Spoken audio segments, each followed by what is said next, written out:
Hello, beautiful one. This week's video is a celebration of my very first Backwards Beauty collection. I've been working non-stop to get these paintings photographed and ready for their big debut on September 8th. To bring them to life, I gathered some fresh flowers, just a little touch of nature's texture and color to weave into the photographs. At first, I was struggling with the lighting, but after a bit of experimenting, I discovered an entirely new way of photographing my art that I absolutely love. I wanted it to feel like you're stepping into someone's home on a warm evening with the light dancing across the wall and the gentle sway of the plants just outside. My hope is that you'll feel the same mood these pieces might bring into your own home. And the best part, you don't need any fancy equipment to make it happen. I'm using a $20 light and some DIY filters I made myself. Let me know in the comments if you'd love a class where I share all my secrets for creating this kind of magic. I'm thinking it might even become my very first Lakey Academy class. In celebration of the collection, and to give myself a little more time to get everything ready, I've put together a special compilation of the videos showing the making of these paintings. In total, I've created 20 Backwards Beauty paintings. I'll be releasing 10 of them on September 8th and the remaining 10 on November 10th. This is a bit of an experiment, and the only time will tell if it was the right choice. I feel nervous. I feel proud, doubtful, and excited, all at once. I imagine every artist feels this way when sharing their work in the world. If you have any words of wisdom, I'd love to hear them. For now, I hope you enjoy this compilation of the first 10 paintings from my Backwards Beauty Collection 1. Enjoy.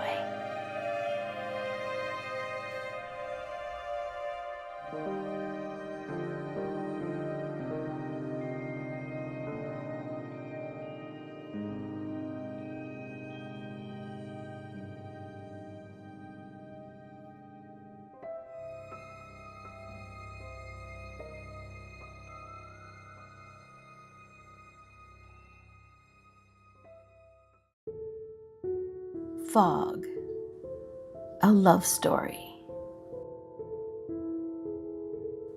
There's something extraordinary about fog, especially at the beach in the early morning. It's as though the world holds its breath, shrouded in a serene pause. The world feels slower here. Every movement muffled, softened. It's as if the earth has wrapped itself in a blanket, taking a few more moments to savor the stillness. In this fleeting window, the fog is victorious, blanketing the landscape, and every edge becomes gentle and blurred. Our eyes focus only on what's close, and we're drawn into an intimate experience with the present moment. No distractions from the distant horizon, just the muted beauty directly before us. Fog is a magical blend of warmth and coolness, rising from the contrast between temperatures. It doesn't need extremes. It thrives in the space between. It could be a cool morning after a warm day, or a surprisingly warm dawn that follows a chilly night. When the conditions align just so, the fog slips in, covering the sand, the sea, and the sky, transforming the beach into a quiet, otherworldly scene.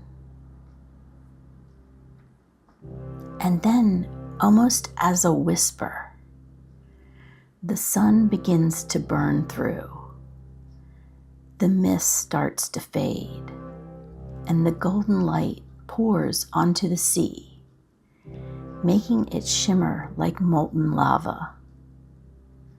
The beach is slowly washed in warm tones, and hints of blue sky peek through. It's as if the fog is reluctantly giving way, retreating to reveal the brilliance of a new day. That's what I love most about the fog. It's a momentary veil, a soft, hazy reminder that even the world itself sometimes likes to linger, to rest, to let the beauty of the day unfold slowly. Just for a moment, the world hits pause, and we get to share in that peaceful stillness.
I've made a gift for you, and you can find it on my website, janlakey.com.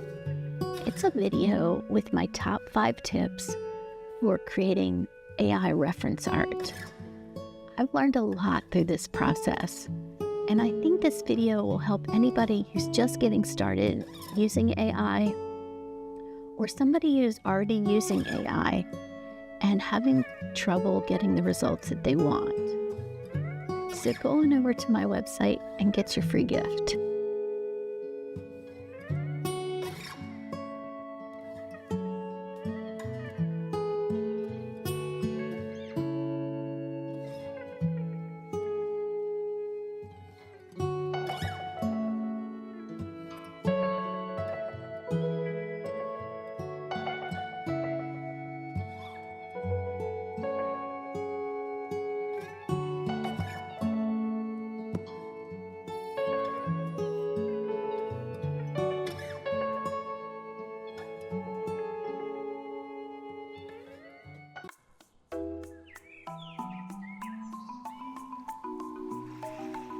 Today I'm excited to take you on a little journey with me. I'll be painting by the bay.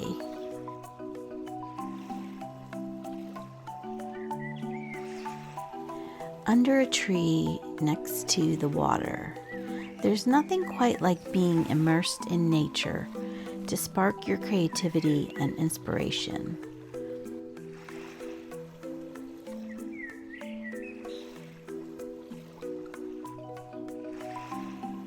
The gentle breeze, the sound of the water, and the vibrant colors of nature. It is pure bliss. This day was so beautiful and peaceful, but I will have to say it didn't end up that way. I wasn't sure if I wanted to even share this with you, but I thought maybe my experience will help someone, especially the tips that I'm going to share.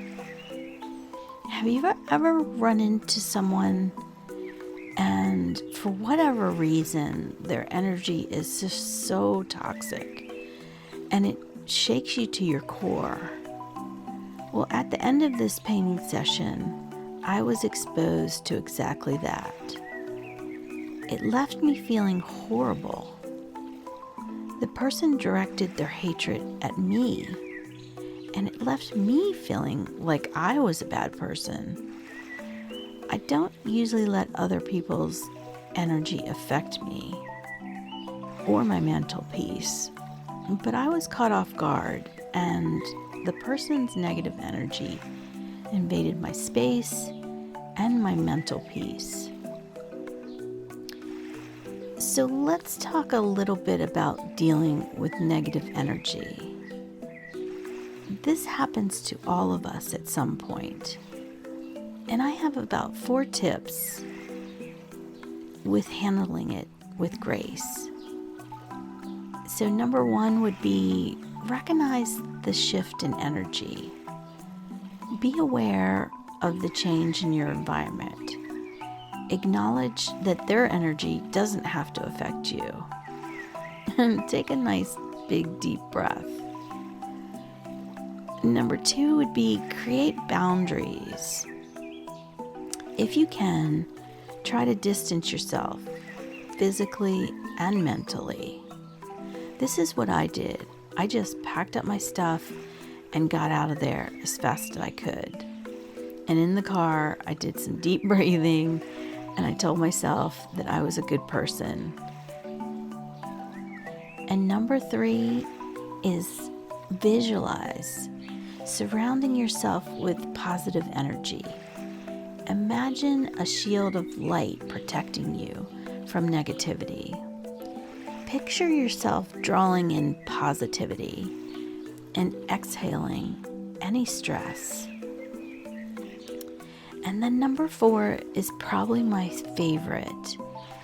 I like to call on the unknown angels to surround me and protect me from any energy that I don't want.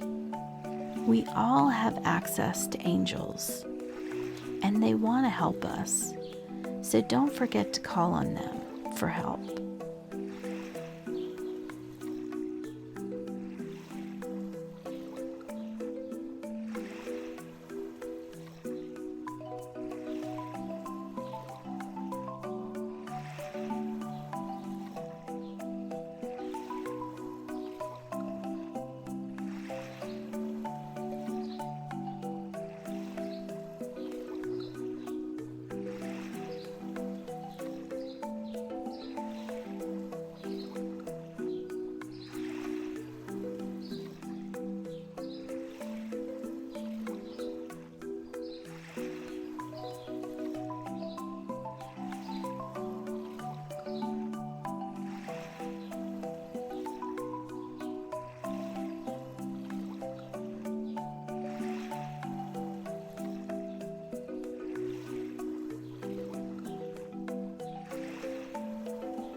So my goal with this painting was to get a first coat done and then bring it back to the studio to finish it.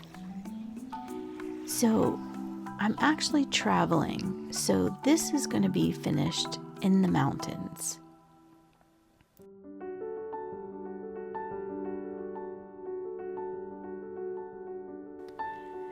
Every fall, I travel to my family's mountain cabin and spend some much needed time with the mountains and the forest.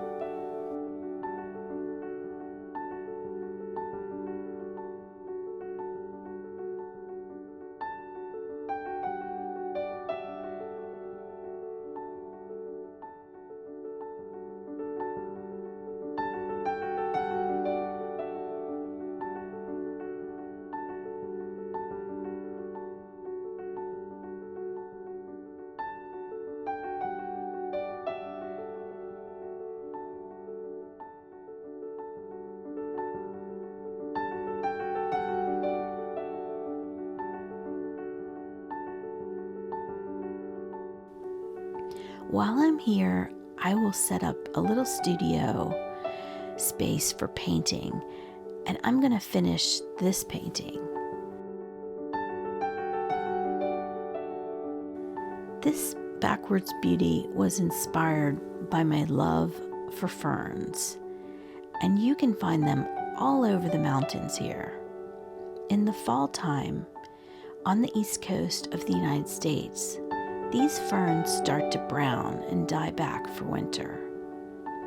I think they are the loveliest shade of autumn, browny orange. To make this beauty's hair the same color really felt perfect, and I wanted to incorporate the ferns in the background and even in her dress. I'm in love with the colors of this painting, and I really wanted to work hard on trying to capture the colors correctly.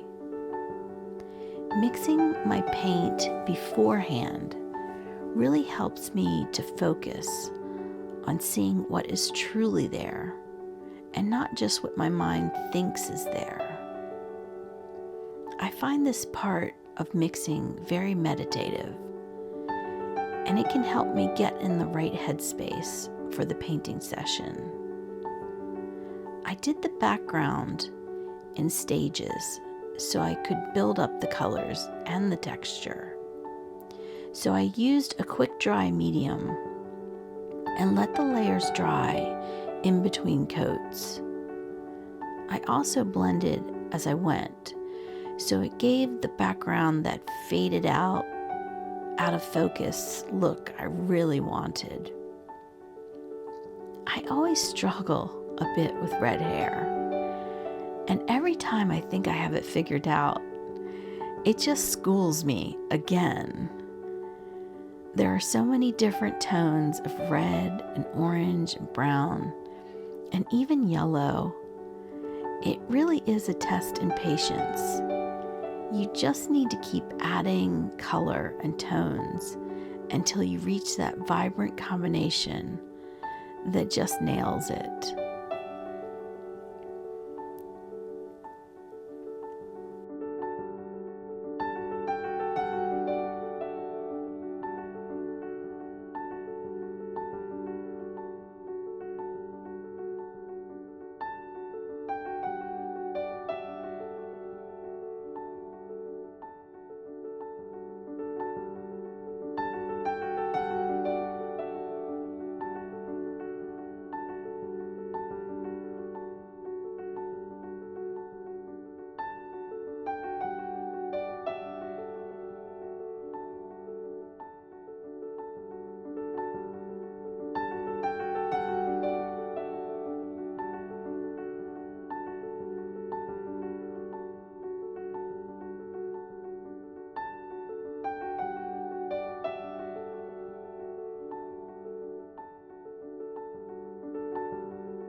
Thanks for joining me today on my little adventure and listening to my thoughts about negativity.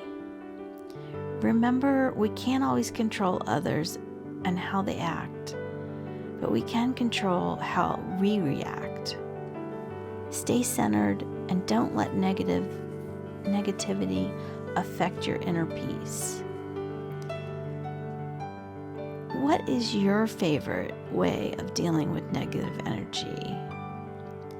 Let me know in the comments.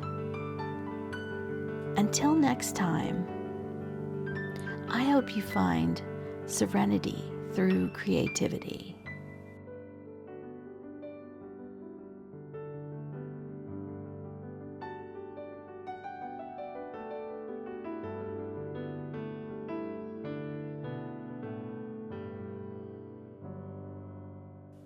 And before you go, here's a sneak peek of next week's video.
I've made a gift for you, and you can find it on my website, janlakey.com. It's a video with my top 5 tips for creating AI reference art. I've learned a lot through this process, and I think this video will help anybody who's just getting started using AI, or somebody who's already using AI and having trouble getting the results that they want. So go on over to my website and get your free gift.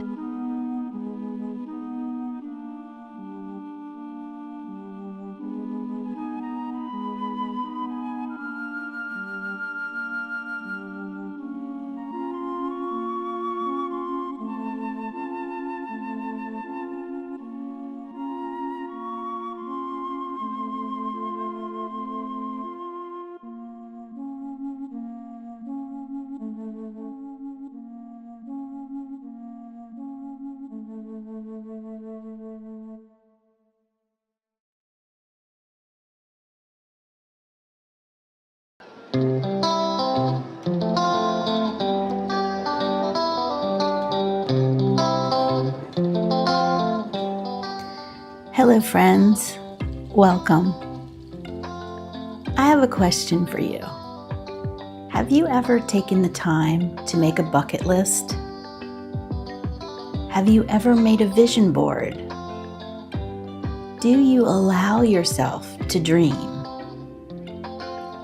Creating a bucket list, envisioning a better future, or crafting a vision board are acts of falling deeply in love with life. These practices are powerful acts of devotion to dreams and possibilities that make our hearts beat faster. And they serve as reminders of beauty and richness of being alive. It was about 7 years ago today when I dared to dream and tap into my bucket list. I dreamed of renting a beach house with an ocean-front view and creating a studio so I could wake up with each sunrise and make art all day.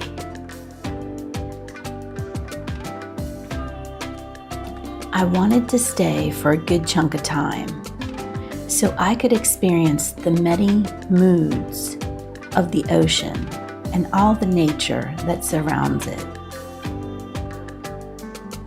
I want to encourage you and remind you of all the reasons why you should make a bucket list, create a vision board, or write down your dreams. When we dare to dream of a brighter future, we rekindle the spark of hope that life holds more for us than the routine of every day.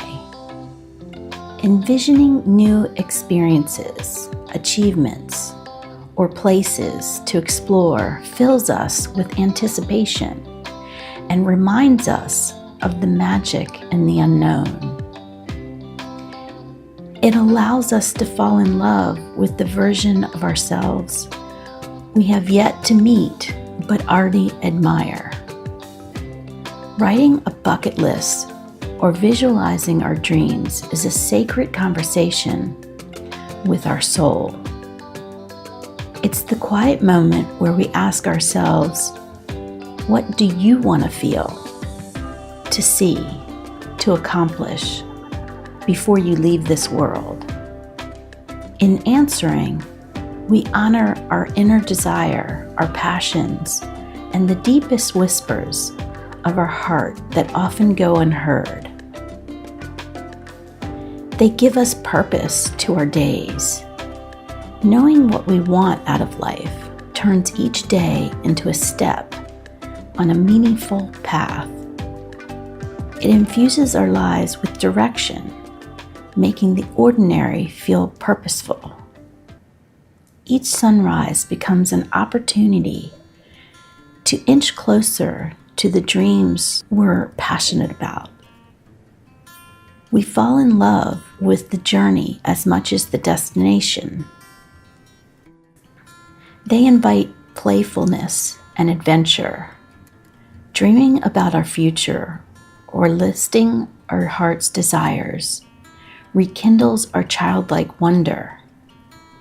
We open ourselves to playful imagining, to daring thoughts of what could be, and to courage that allows us to pursue them. We feel alive, even reckless in the best way, embracing life with a spark of adventure. They are acts of self-love and belief. Every item on a bucket list is a declaration of self-worth. It's a belief that we deserve to experience joy, growth, fulfillment, and beauty. It's an act of self-compassion, giving us permission to pursue the things that make us come alive and to nurture our dreams unapologetically. They encourage us to live fully and deeply. Dreaming of a better future or writing out life's goals teaches us to savor every ounce of life, to run wildly into experiences, to love fiercely, and to face our fears. We stop living on the sidelines and dive deeply into the heart of life, reveling in the complexity and sweetness. They give us stories worth remembering. Years down the road, every dream we chase becomes a chapter in a story of our lives. By daring to dream and creating a vision, we give ourselves memories and experiences worth sharing, worth remembering, and worth reliving.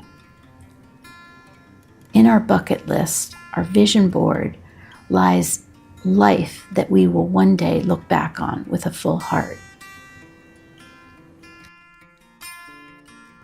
Ultimately, these practices are not just lists or images.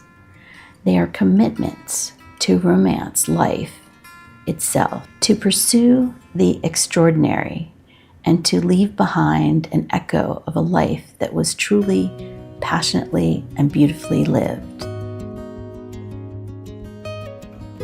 7 years ago, I rented an Airbnb and turned it into an art studio and made art all day long. And with that in mind, I thought I would give you my best tips for creating a cozy painting studio in an Airbnb. It's a lovely way to feel at home while being in an inspired new space. Number 1, scout out the space for lighting. Choose the brightest room. Natural light is ideal for painting, so if possible, set up near a large window or in a room with good light exposure. Bring portable lights, or a compact LED or clip-on light can be a lifesaver if the natural light isn't perfect or working into the evening. Number 2, protect the space. Use drop cloths, sheets, or plastic. A few inexpensive drop cloths from the hardware store can protect floors and furniture, especially if you're working with oils. Portable easels or tabletop easels. Bring a lightweight foldable easel if you have one. If not, a tabletop easel can work well on any sturdy surface and is easier to pack. Number 3, create a cozy atmosphere. Bring a familiar throw blanket or cushion. I have these pillows that I got from Eddie Bauer, which zip open and reveal a blanket. I've also brought pillow covers, which I find inexpensively at IKEA and work great. These small comforts from home can instantly make a space feel more personal and cozy, especially if you want to relax between painting sessions. Bringing portable Bluetooth speaker and headphones are a must. Listening to music while you're painting is something I love. And if there's distracting noises at night when you're trying to sleep, putting in earphones can really help you drown out the noise and get to sleep faster. Natural beeswax candles or essential oil diffuser is a subtle way to bring scent like lavender or eucalyptus to calm the mood and make the space feel more like home. Number 4, pack your essential art supplies. Portable paint palettes and brush holders. Compact palettes or paper palette pads are easy to carry and clean up, while a brush roll or a brush case keeps your tools organized and prevents damage. Water containers for water-soluble paints. A collapsible water cup is handy if you use water-based media. For oils, pack a small jar with a screw-top lid to store your solvents. Favorite paint colors and surfaces. Bring along a curated set of your most used colors and surfaces like small canvases, canvas boards, or even watercolor pads if you're working in that medium. Number 5, minimize cleanup hassle. Bringing a small trash bag or disposable pallet. You might not want to rely on the Airbnb's trash system for all the art waste, so a mini trash bag can keep your art work area tidy. Wet wipes and paper towels, these are great for quick cleanups, especially if your Airbnb doesn't have much in the way of cleaning supplies. Number 6, incorporate small touches. Bring inspirational items, whether it's a small plant or a few printed photos or a tiny figurine. Having something meaningful nearby can make your temporary studio feel more personal and inspiring. Comfortable clothing or cozy sweater. Bring something that you feel comfortable and relaxed in for long painting sessions. Number 7, organize a ritual for the start and the end of each session. Light a candle or play a song to start. Starting with a small ritual can ease you into the creative zone and make the space feel more intentional. Tidy up and reflect at the end of each session. Leave a few notes about the day's work. Plan for tomorrow and put your material away neatly to create a satisfying close to the day. With these elements in place, your Airbnb can become a cozy, peaceful studio that feels connected to home but is also influenced by the energy of the new place, perfect for sparking creativity.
I've made a gift for you, and you can find it on my website, janlakey.com.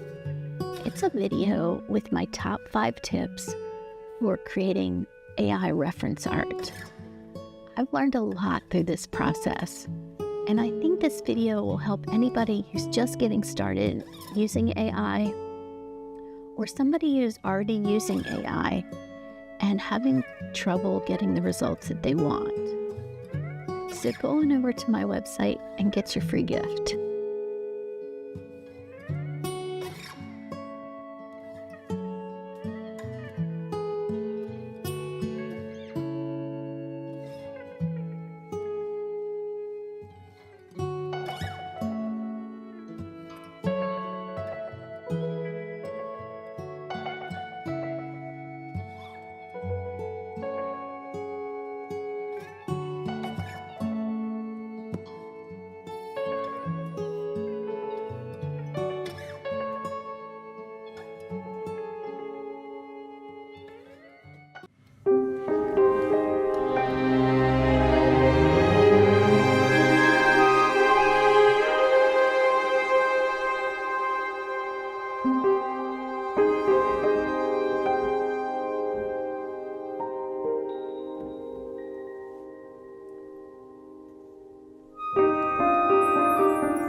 Hello, beautiful one.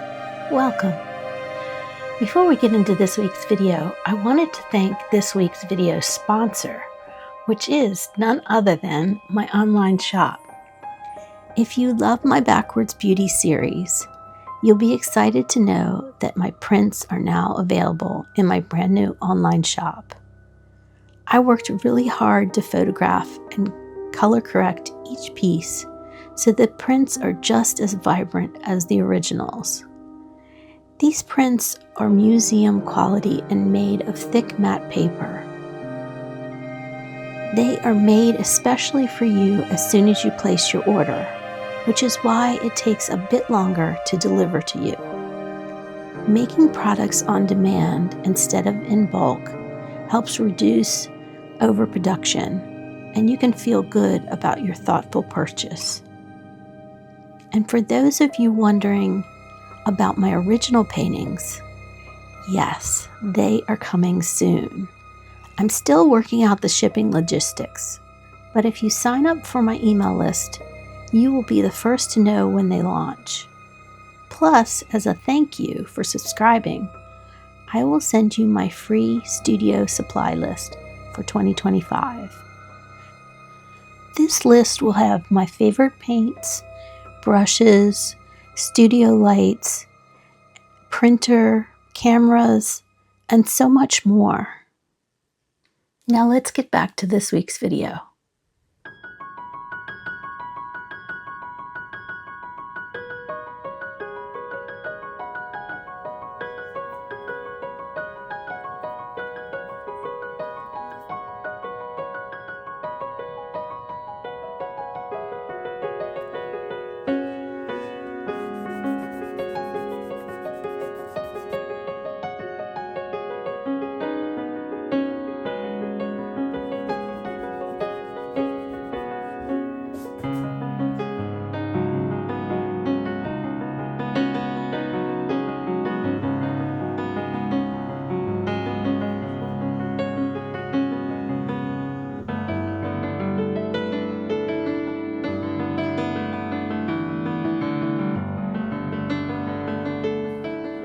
I wanted to give you a little bit of insight on the breakthrough I had this week. And it all started with bringing in new inspiration into the studio. As you saw in the beginning of the video, John Singer Sargent is somebody who does portraiture and is revered for his soft edges, yet the unbelievable amount of texture and realism he can get from just one stroke. And he perfected this over time. This was not something that just fell off his brush. He really worked at it tirelessly. And I think he's inspiration for many artists. So I wanted to refresh the studio and bring in a little bit of his vibe, of his inspiration into the studio, because I am trying to look for, excuse me, more soft edges and less brush strokes to say more, all that good stuff. And by doing this, by refreshing the studio, by looking at his paintings, by studying him and what his paintings look like, really freed up my mind and gave it permission to do something different, to see the paint differently, to see my edges differently. And I really think I made a breakthrough with this one. Not that it's my favorite painting, and not that I think it's finished even. It has a little bit more work to do, and I find myself each week saying this. And I think one of my next coming up videos is just going to be finishing a lot of the different paintings that I have not finished. They're starting to pile up.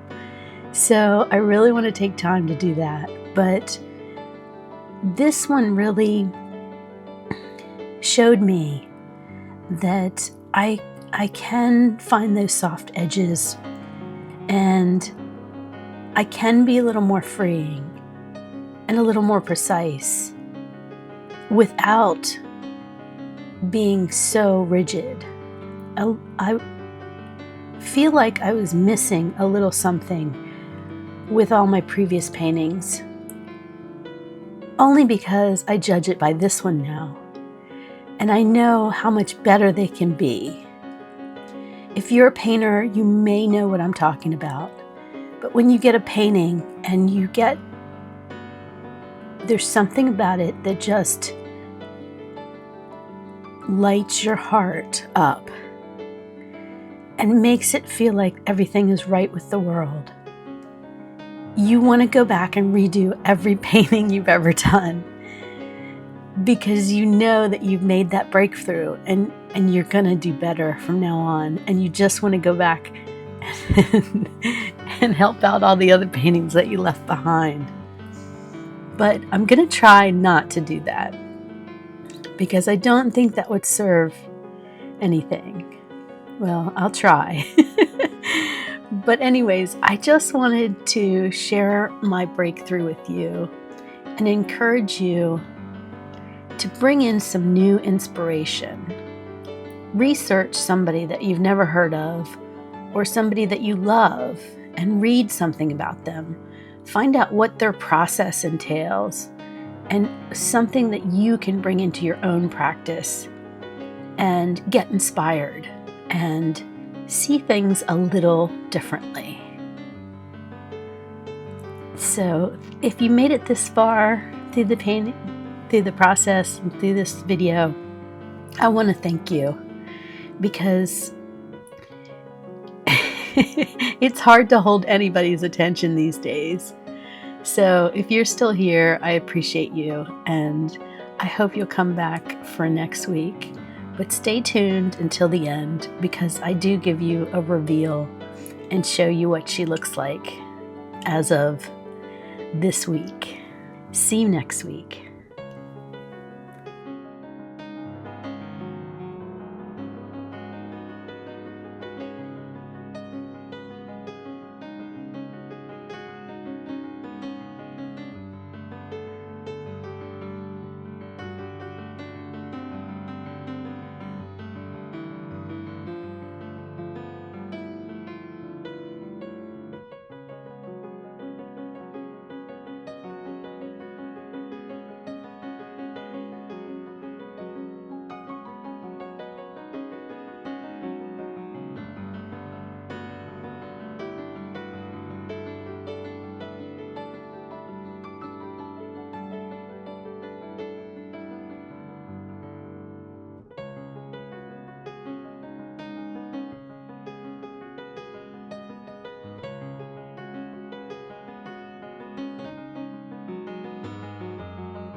April comes not with a shout, but with a hush, a slivered breath upon the land. Rain drapes the garden in pearls, each leaf bowed in reverence, each petal trembling awake. The sky wears its softest gray, clouds thick, heavy and quiet. Birdsong spills like threads of gold through the mist and the morning chill, while squirrels dart, fur fluffed and foolish, through the damp, delighted trees. Everything smells of earth and wonder. You can feel it in your lungs, that clean, damp promise of a world's beginning again.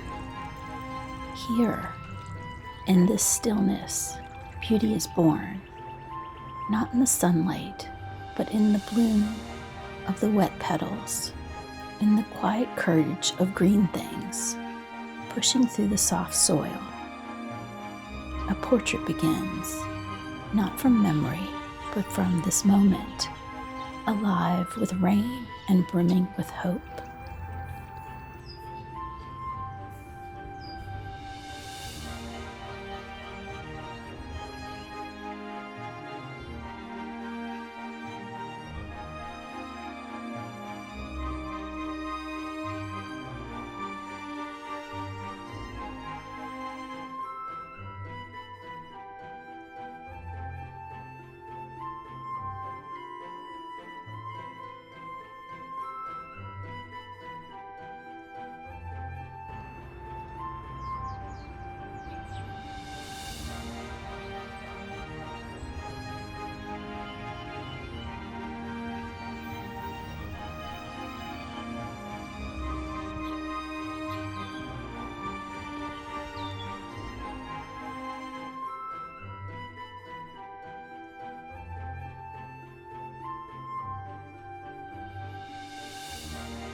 Please give me a moment of your precious time to tell you about this week's video sponsor, which is none other than my online shop.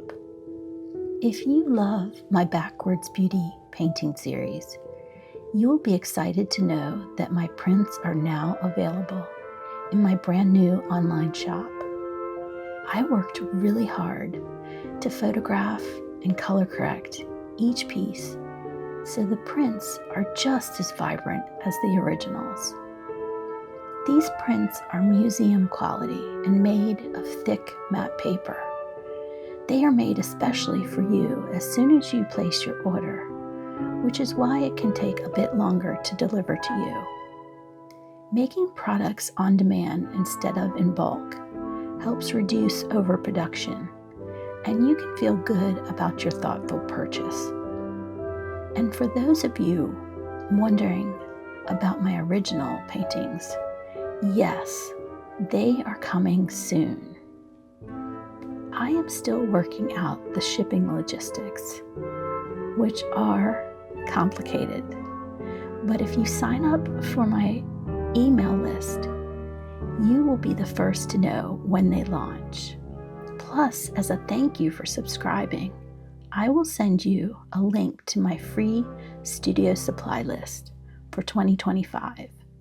This list has all my favorite paintbrushes, studio lights, printers, cameras, and so much more. Thank you for being here, and thank you for your support.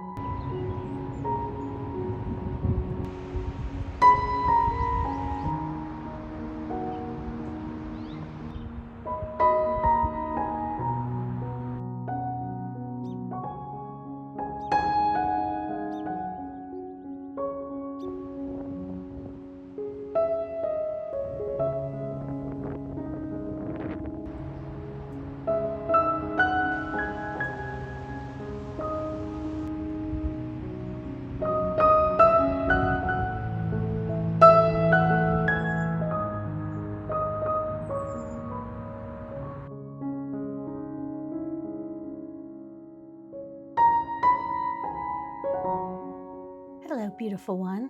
Welcome. Before we get into this week's video, I wanted to thank this week's video sponsor, which is none other than my online shop. If you love my Backwards Beauty series, you'll be excited to know that my prints are now available in my brand new online shop. I worked really hard to photograph and color correct each piece so the prints are just as vibrant as the originals. These prints are museum quality and made of thick matte paper. They are made especially for you as soon as you place your order, which is why it takes a bit longer to deliver to you. Making products on demand instead of in bulk helps reduce overproduction, and you can feel good about your thoughtful purchase. And for those of you wondering about my original paintings, yes, they are coming soon. I'm still working out the shipping logistics, but if you sign up for my email list, you will be the first to know when they launch. Plus, as a thank you for subscribing, I will send you my free studio supply list for 2025. This list will have my favorite paints, brushes, studio lights, printer, cameras, and so much more. Now let's get back to this week's video.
Hello, beautiful one. Welcome. What is it about this time of year that you just want to throw everything you have away and start from scratch? There's something so freeing about letting stuff go. Everything new feels fresh and inviting, and everything old feels a bit heavy and burdensome. I blame it on all the spring cleaning videos that YouTube serves up for me. I will say I do love a good motivational cleaning video. It can really help you get into the mindset to get stuff done. So I hope that this video can give you some of that motivation. I'll see you on the other side in the studio.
Last week's video, I painted the first layer on this painting, and this week I'm working on the second layer and bringing the details into focus.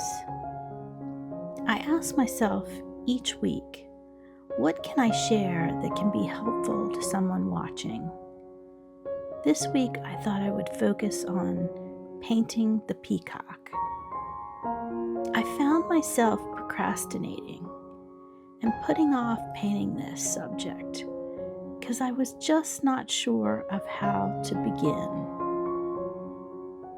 My mind had made it into this big problem that was unsolvable.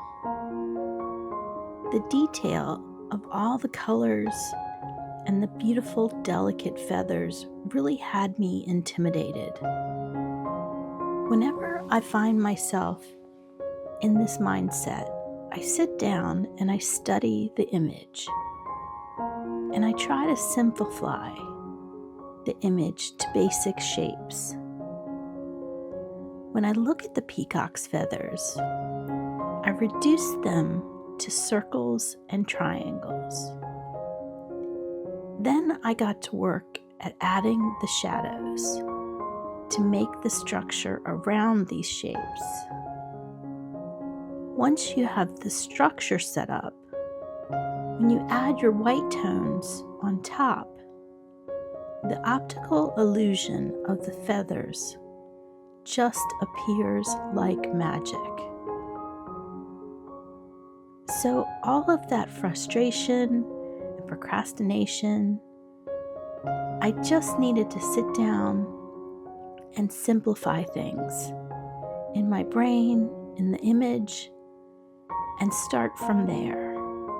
So I hope this can help you if you find yourself in a similar circumstance and you don't know where to begin. Just study your image and see how much you can reduce it down to simple shapes. And then from there, how to make those simple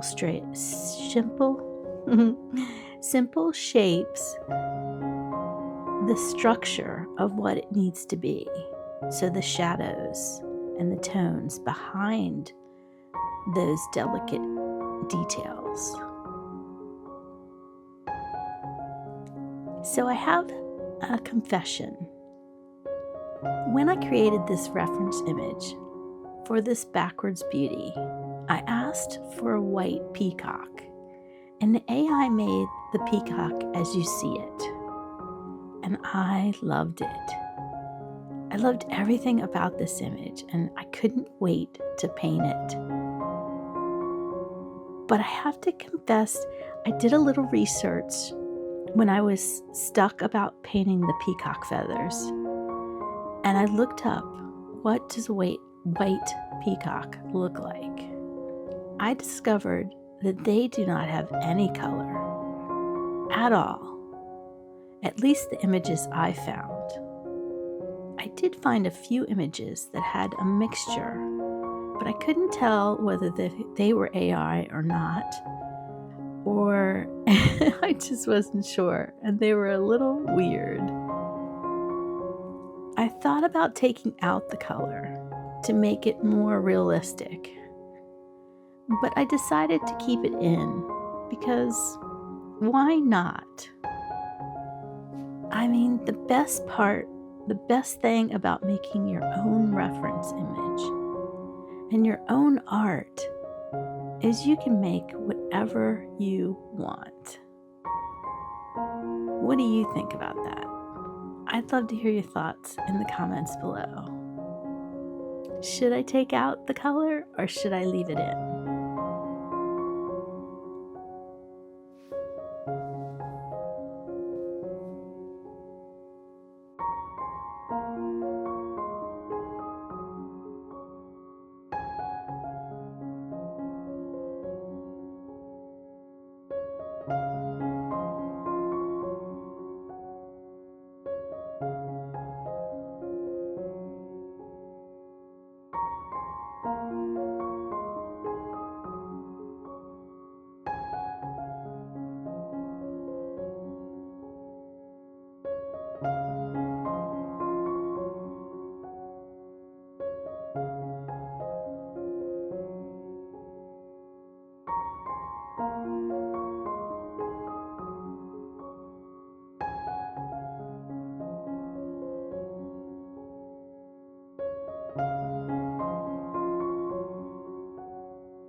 Last week I showed you the frame that this is going to go into, and it started out as a brown frame and I painted it gold, and then I wanted to add some detail, some character to make it come alive. And I used paper air dry clay to make a decorative border and then glued it onto the frame. And then I wanted to paint it, and I started to paint it in the gold and realized quickly that I really needed to paint it some color first so that I could get rid of all the white. So I did that in brown because the original frame was brown also. I'm using this gold leaf paint from Folk Art. It's a simple paint from Walmart, and it works rather well, but it's very shiny and very stinky. I didn't like it at all. It's very toxic, so just a heads up. But I did like the way it covered, but I didn't like the shine. So I'm gonna fix that next. I took some cold wax and warmed it up a little bit by using my palette knife, and then I used some sepia brown, dark brown, and mixed it into the cold wax so that I could add it on top of the frame and antique it just a bit to bring the character out and to knock down that shine that I wasn't crazy about. I thought I did a really good job. Let me know if you'd be interested in seeing a step-by-step video on how I did this frame.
Hello, beautiful one. Welcome. Before we get into this week's video, I wanted to thank this week's video sponsor, which is none other than my online shop. If you love my Backwards Beauty series, you'll be excited to know that my prints are now available in my brand new online shop. I worked really hard to photograph and color correct each piece so the prints are just as vibrant as the originals. These prints are museum quality and made of thick matte paper. They are made especially for you as soon as you place your order, which is why it takes a bit longer to deliver to you. Making products on demand instead of in bulk helps reduce overproduction, and you can feel good about your thoughtful purchase.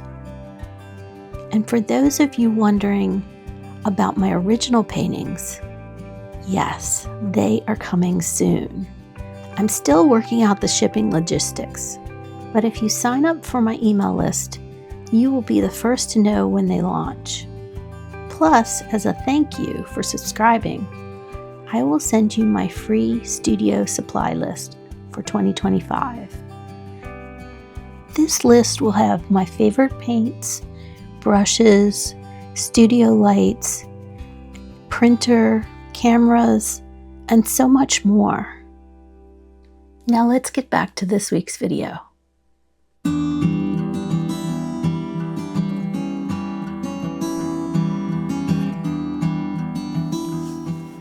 Welcome to the studio this week. You might be able to tell by my voice that something's going on. I'm a little under the weather, but I wanted to put out this video this week, so I just wanted to tell you a little bit about what's going on in my brain this week in the studio. I turned my process upside down. I'm always looking for ideas and ways to get better and to refine my process. And so I thought turning my whole process upside down would be a good idea. And it was. I have some thoughts on it I'll get to in a minute. But let me tell you about how I turned it upside down. So I usually start with the first layer of acrylic, and then I move on to a water-soluble oil layer for the second layer. And this week I decided to start out with the oils and just jump right in. And then the second thing I did different was I started with the background. I usually start with the figure and then move out to the background. I'm not sure why I did this. It didn't make a whole lot of difference, but I will say that when you're working on the figure and your paint is wet, it's easier to have the background not wet so that you can lay your hand on it. But if you use a maul stick or something like that, you can get around this. So I think starting with the background wasn't a terrible idea, but it wasn't my favorite. Let's just put it that way. However, starting out with the oils, I really did enjoy. This was almost 3 hours painting session, and I think it did reduce my time quite a bit. I do have to go back in with another layer, so she's not quite done, but I will give a reveal at the end of what she looks like. What I did notice about going in tone on tone, because I'm not used to doing it, I used to paint in plein air all the time, which is out in the field. You paint in the park, whatever you want to call it, and loved it. But there's a certain psychology and a certain rhythm you get in when you paint like that, and so I wasn't used to painting like that. So I noticed myself, especially on the skin tones, they got muddy really fast. And one thing that I didn't do is just scrape it all back. I should have just scraped it all back and started from the beginning, and I just kept putting layers on top of layers. And you could tell my colors were muddy and gritty, and I wasn't a big fan, but she came out okay. She looks all right. The hair was the same way. I wanted to add some blue tones in her hair to kind of incorporate her into the background. So her highlights were kind of, especially for a dark brunette, I thought the blue highlights would be a really cool shadow. I do a second round on the hair, so she comes out a little bit better. I think it needs a little more nuance. One of the things I'm trying to accomplish in these portraits is soft edges. And so you can see where the peonies hit the background. Some of the edges are sharp and some of them aren't. And that's a goal in my head every time I come to the palette and to the canvas, is trying to keep the edges fresh and soft. And I think by starting out with the oil paints, it will get me to that faster. I found myself when I start out with the oils and acrylics that I'm taking a lot of time to mix colors in the acrylics that aren't very good colors. And so that was taking a lot of time. And whereas with my oil soluble colors, I can mix those so much easier and get the results that I'm looking for because I'm used to them. And I'm not trying to make do with some cheap acrylic paint. Here I'm blending. You can see I'm just taking a big brush, and the brush doesn't have any paint on it, and I'm just blending those edges so that they blur a little bit. And some places I did go a little too far, but I'll go back in and tighten them up with some color. You can see right here I'm trying to add shadows, but they're just getting kind of muddied and dark. So I think that, there comes a time with your wet on wet painting that you just need to know when enough is enough. And you need to step back and let it dry a little bit and come back in for another layer. And I think that's where I went wrong most, is that I just didn't stop soon enough. I should have stopped and let the painting just dry, which is what's happening now. So overall, I think I learned a lot from it, and I think going forward, I'm going to be starting out with the oil-soluble paints, the water-soluble paints. I've been calling them wrong. Sorry, guys. It's water-soluble paints I use. So that just means that they are able to be, I can clean up my brushes and my palette and everything with just water and soap. I'm very highly sensitive to chemicals, and so it's been a godsend to have these instead of regular oil paints, as much as I love regular oil paints. But these work, I find, just as well. So if you're looking for a solution yourself, I highly recommend them. So that's all I have this week, and right now I'm going back in and I'm working on the background a little bit more so that I deepen some of the blues, and it's supposed to be kind of like a sky background. So anyways, thanks for being here, and I've got a few beauty shots for you. The frame on this one is a white one with a gold trim, and you'll have to let me know if you like the white, or do you think I should give it a makeover and make it into a gold frame? I'd really love your feedback on that. Thanks so much. See you next week.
Hello, beautiful one. Here on the East Coast of the United States, we are in the beginning of the fall season, which means days are getting cooler and the days are becoming shorter.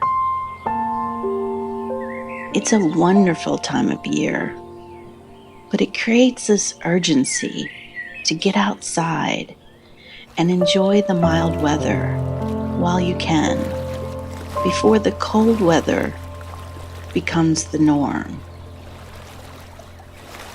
This year, I have challenged myself to get outside and create. Today, I've chosen this peaceful spot by the lake, surrounded by trees and the soft sounds of nature. There's something about being outside here that immediately calms me. Nature has this ability to ground us. And when you combine that with painting, it becomes the perfect form of therapy. For me, painting outside is more than just creating a piece of art. The act of painting itself is so meditative, but when you combine it with being in nature, the experience becomes even more powerful. The fresh air, the natural light, the sounds, it all plays a role in helping me feel more present and less stressed. This is why I'm encouraging you to try painting in nature, especially if you feel overwhelmed, anxious, or creatively blocked. It helps clear your mind and opens you up to new ideas.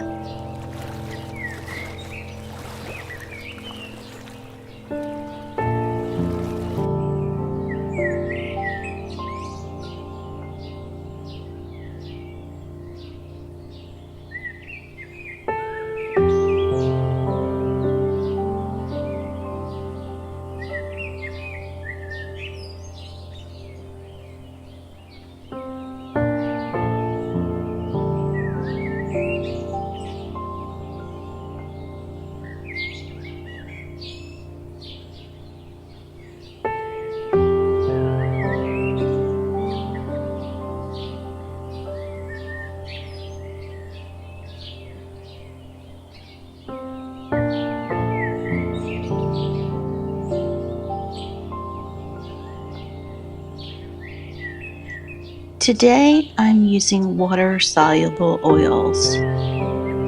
These paints are amazing for outdoor painting because they offer all the richness of traditional oils, but without the need for harsh chemicals.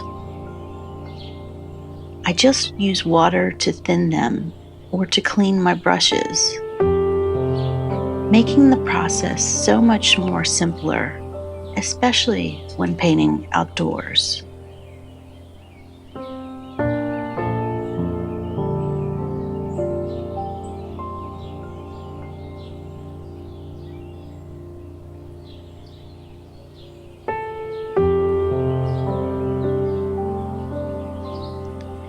Today I'm painting a portrait, part of my Backwards Beauty series. Blue is one of my favorite colors, so the more I can add it into my surroundings, the more peaceful I feel. When I paint outside, I find myself slipping into a flow state more easily. The distractions melt away, and I'm able to just focus on the painting. I recommend not putting pressure on yourself to create a masterpiece. The point is to enjoy the process and not obsess over the results. Let nature inspire you. There's something so healing about being surrounded by nature. When I'm painting out here, the stress of everyday life fades away. The fresh air and open space helps me feel lighter.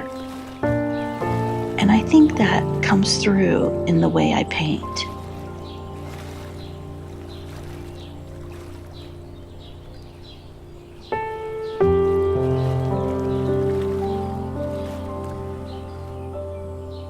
Painting in nature has taught me to let go of perfection and embrace the moment. It's more about the experience than the end result, and that makes it therapeutic.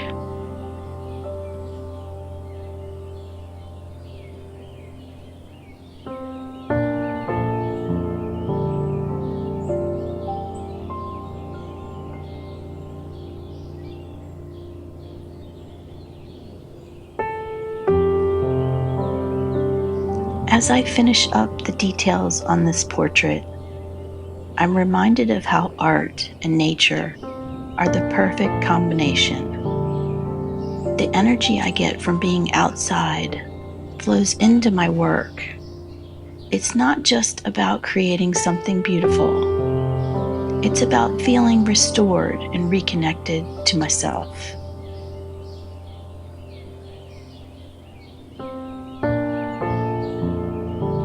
Here's the finished piece. Painting outdoors has once again proven to be my ultimate creative escape. Whether you're dealing with stress, feeling creatively blocked, or just want to recharge, I highly recommend taking your art outside. Art therapy doesn't have to be complicated. Sometimes all you need is a canvas, some paints, and a peaceful spot in nature to help you relieve the stress and anxiety.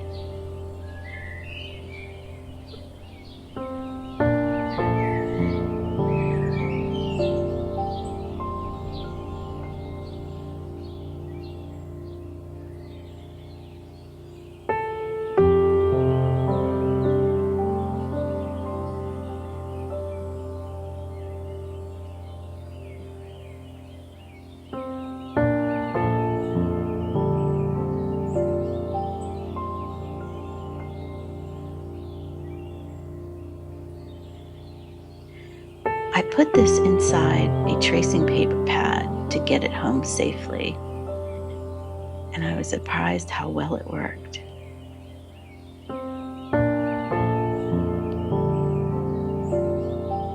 I will have original paintings and prints available on janlakey.com.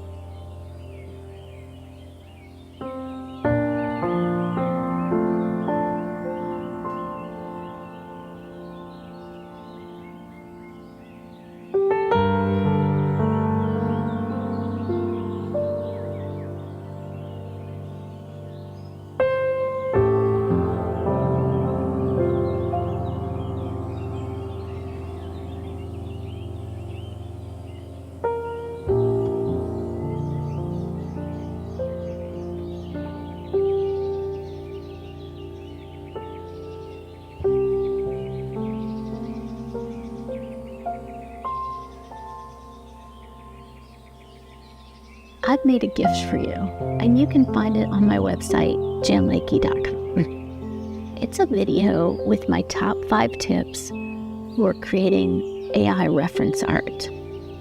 I've learned a lot through this process, and I think this video will help anybody who's just getting started using AI, or somebody who's already using AI and having trouble getting the results that they want.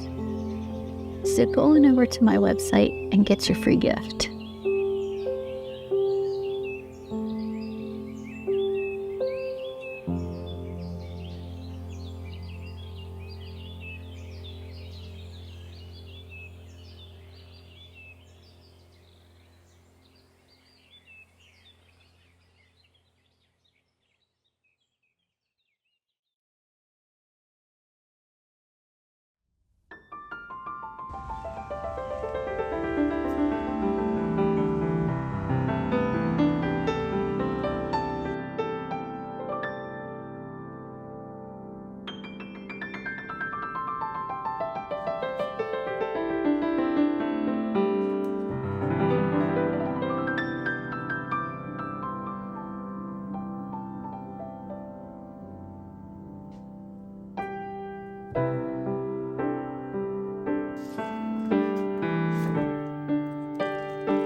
Hello, beautiful. Welcome.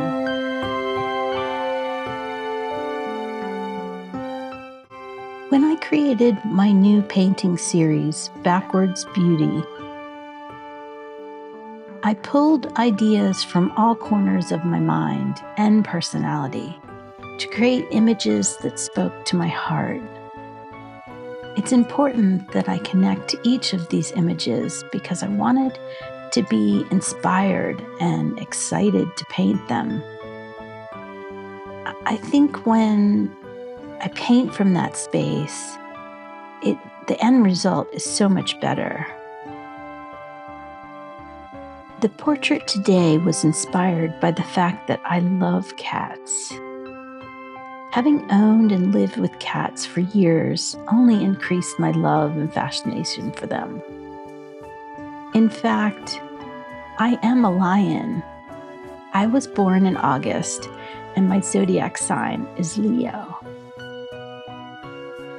I wanted this beauty to have long, wavy blonde hair and the same tones as the baby lion because I wanted them to harmonize together. I was super nervous about this painting because I knew the hair would make or break this painting. I think one part of painting should always scare you a bit. In my mind, that means you have something to learn from the painting. So I was determined to take my time and learn what I needed to learn. So I thought I would share with you some of my tips I've learned while painting this portrait of the blonde and the baby lion. So tip number 1, fast drying base layer. This is something I just started to do. I'm using acrylic paint for the base layer. I find that it helps me to get a feel for the colors and values that I want to use. Because they are fast drying, I can easily cover them up if I get either of these wrong. I always want to strive to put down the right colors and values, but this takes some pressure off and makes the layer a bit more fun. On this base layer, I used a neon pink ink on the background. The purpose of this was to bring a little whimsy, but also some unifying to the painting. At the end, you won't be able to see but small bits of the pink showing through. For this base color, I've mixed some ochre, yellow ochre, titanium white, and a touch of sepia. If you don't have sepia, burnt umber would work great. This is going to lay the foundation for both the blonde and the lion's golden fur. At this stage, I'm keeping the strokes loose and I follow the flow of the hair and the fur.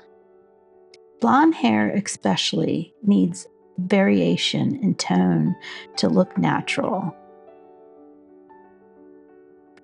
Tip number 2, pre-mix your colors. I don't always do this for a painting, but I never regret it when I do it. Taking your time to really look at the colors you see and mixing them to match sets you up for success. Pre-mixing my paint colors beforehand helps me to focus better when it comes to placing the color on the canvas. The only thing I need to do is adjust them to be either cooler or warmer in tone, or a little darker or a little lighter in value. The main colors I'll be pulling from are titanium white, cadmium yellow, yellow ochre, sepia, and to warm things up, I will be using cadmium red, and to cool things down, I will be using ultramarine blue. Tip number 3, a thin second layer, building dimension. At this stage, I'm going in with my oil paints, but I'm keeping the layers of paint thin. I want to build upon the block in and with layers of rich tones for the shadows and some middle tones to soften them. After this, I will let these layers dry a day or two before I start with the next layer. And that brings us to tip 4, glazing for highlights and shadows. Glazes are thin, transparent layers of paint that allow the colors underneath to shine through, giving the hair more depth and life. I'm using a mixture of titanium white and a bit of cadmium yellow for the highlights, while for the shadows, I'm glazing with a mixture of burnt sienna and a touch of ultramarine blue. The key to making blonde hair look realistic is to keep the highlights and shadows soft and subtle. I let this layer dry before going in with our next layer. And that's tip number 5, creating texture. Now that we've built up our highlight and shadows with glazes, I'm switching to a smaller brush to add some more detail, strands, and texture. For the blonde hair, it's important to paint in the direction of the natural flow. I'm following the curve of the hair and lightly layering in individual strands. The same technique applies for the lion's fur. Even though it's shorter, the layering of thin glazes combined with textured brushstrokes creates a sense of softness and movement. This approach works for both the animal and human hair, building up in layers to give it life and depth. Tip number 6, blending for softness. After adding these detailed strands, I like to go back and soften and blend certain areas. This keeps the hair from looking too harsh or over-detailed. For blending, I use a clean, dry brush and gently feather the edges where the highlights and shadows meet. This is where the hair really starts to take on the soft, natural look. The blending and glazing of layers creates a subtle gradation from light to shadow, giving the hair more realism. The same goes for the lion's fur. You want the soft, fluffy look to feel believable. So you blend those edges. That's the key. Tip number 7, final touches. Now that we've built up several layers of glazes and added a finer detail, I'm going in with a few last touches, adding highlights where the light hits the hair most. Blonde hair reflects a lot of light, so these final highlights are what give it its luminosity. So that's it for today's painting session. The techniques I've shared today, starting with the fast-drying block-in base, then the thin second layer, adding glazes, and then texture and blending for softness, can all be used for any type of hair, whether it's human or animal. Before you go, I'd love to hear in the comments section if you learned something new or you have a tip for me. And until then, here's a preview of next week's video.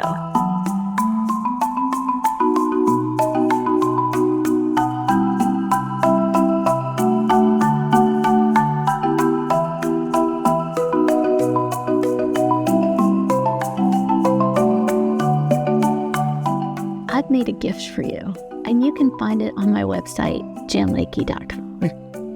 It's a video with my top 5 tips for creating AI reference art. I've learned a lot through this process, and I think this video will help anybody who's just getting started using AI, or somebody who's already using AI and having trouble getting the results that they want. So go on over to my website and get your free gift.